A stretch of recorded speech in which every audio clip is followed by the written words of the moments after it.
প্রথমেই ঠাকুর মা ও স্বামীজিকে সশ্রদ্ধ প্রণাম। আজকে শ্রী শ্রী রামকৃষ্ণ কথামৃত থেকে প্রথম ভাগের নবম পরিচ্ছেদ পাঠ করা শুরু করছি। জং লব্ধা চা পরং লাভং মন্নতে নাধিকং ততঃ যস্মিন স্থিত ন দুঃখেন গুরুনাপি বিচাল্যতে। চতুর্থ দর্শন, নরেন্দ্র ভবনাথ প্রভৃতির সঙ্গে আনন্দ। তাহার পরদিনও ছুটি ছিল। বেলা ৩টার সময় মাস্টার আবার আসিয়া উপস্থিত।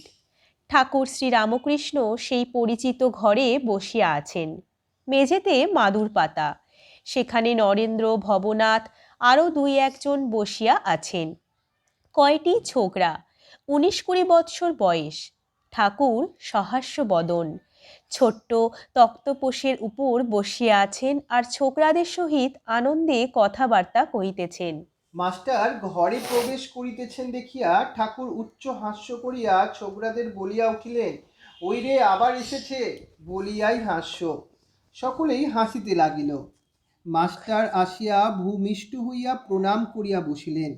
আগে হাত জোর করিয়া দাঁড়াইয়া প্রণাম করিতেন, ইংরাজি পড়া লোকেরা যেমন করে, কিন্তু আজ তিনি ভূমিষ্ঠ হইয়া প্রণাম করিতে শিখিয়াছেন। তিনি আসন গ্রহণ করিলে শ্রীরামকৃষ্ণ কেন হাসিতেছিলেন তাহাই নরেন্দ্রনাথই ভক্তদের বুঝাইয়া দিতেছেন। দেখো, একটা ময়ূরকে বেলা ৪টের সময় আফিম খাইয়ে দিছিল। তারপর দিন ঠিক ৪টার সময় ময়ূরটা উপস্থিত, আফিমের মৌতাদ ধরেছিল, ঠিক সময়ে আফিম খেতে এসেছে। মাস্টার মনে মনে ভাবিতেছেন, ইনি ঠিক কথাই বলিতেছেন। বাড়িতে যাই, কিন্তু দিবানিশি ইহার দিকে মন পড়িয়া থাকে, কখন দেখিব আর কখন দেখিব। এখানে কে যেন টেনে আনলে, মনে করলে অন্য জায়গায় যাবার জো নাই, এখানে আসতেই হবে। এইরূপ ভাবিতেছেন।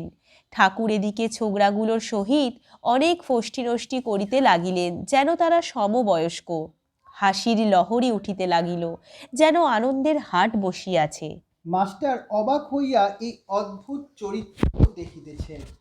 ভাবিতেছেন, ইহারই কি পূর্বদিনে সমাধি ও অদৃষ্টপূর্ব প্রেমানন্দ দেখিয়াছিলাম?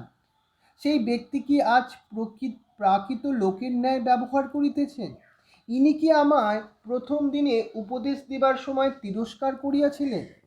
ইনি কি আমায় তুমি কি জ্ঞানী বলিয়াছিলেন?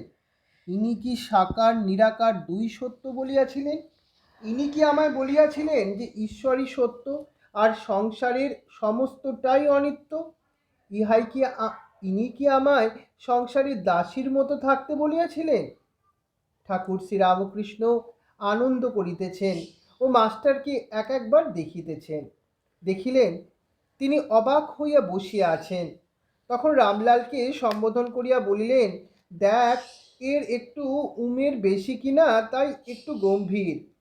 এরা এত হাসি খুশি করছে, কিন্তু এ চুপ করে বসে আছে।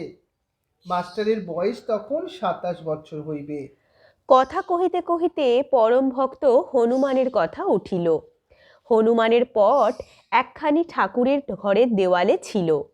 ঠাকুর বলিলেন, দেখো হনুমানের কি ভাব, ধন মান দেহসুখ কিছুই চায় না, কেবল ভগবানকে চায়। যখন স্ফটিক স্তম্ভ থেকে ব্রহ্মাস্ত্র নিয়ে পালাচ্ছে, তখন মন্দোদরী অনেক রকম ফল নিয়ে লোভ দেখাতে লাগলো।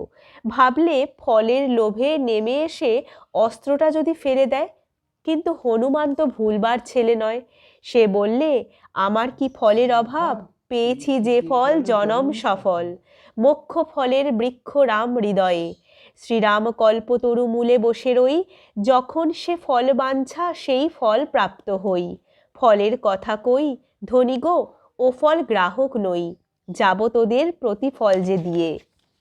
সমাধি মন্দিরে ঠাকুর এই গান গাইতেছেন। আবার সেই সমাধি, আবার নিষ্পন্দ দেহ, স্থিমিত লোচন, দেহ স্থির, বসিয়া আছেন। ফটোগ্রাফে যেরূপ ছবি দেখা যায়, ভক্তরা এইমাত্র এত হাসি খুশি করিতেছিলেন, এখন সকলেই একদৃষ্ট হইয়া ঠাকুরের সেই অদ্ভুত অবস্থা নিরীক্ষণ করিতেছেন।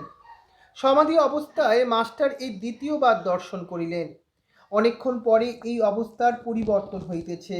দেহ শিথিল হইল, মুখে সহাস্য হইল, ইন্দ্রিয়গণ আবার নিজের নিজের কার্য করিতেছে। চোখের কোণ দিয়া আনন্দ অশ্রু বিসর্জন করিতে করিতে ঠাকুর রাম রাম নাম এই নাম উচ্চারণ করিতেছেন। মাস্টার ভাবিতে লাগিলেন, এই মহাপুরুষই কি ছেলেদের সঙ্গে ফষ্টানি করতেছিলেন? তখন ঠাকুর 5 বছরের বালক। ঠাকুর পূর্বরাত কপটস্থ হয়ে আবার কপটে নতুন নামে ব্যবহার করিতেছেন। মাস্টারকে নারীগত সম্বোধন করিয়া বললেন, তোমরা দুজনে ইংরেজিতে কথা কও ও বিচার করো, আমি শুনব। মাস্টার ও নরেন্দ্র উভয় এই কথা শুনিয়া হাসিতেছেন।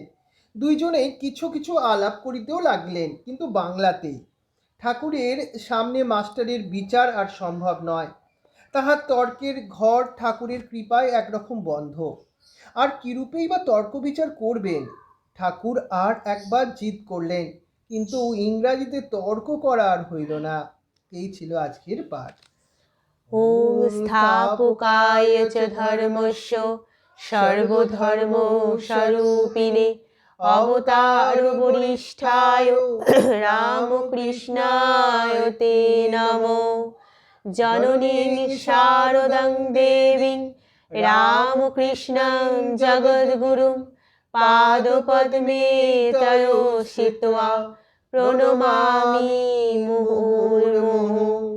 নমঃ শ্রীজ্যোতিরাজয় বিবেকানন্দ সুরায় সচ্চিদ সুখ স্বরূপায় স্বামিনে তাপহারিণে।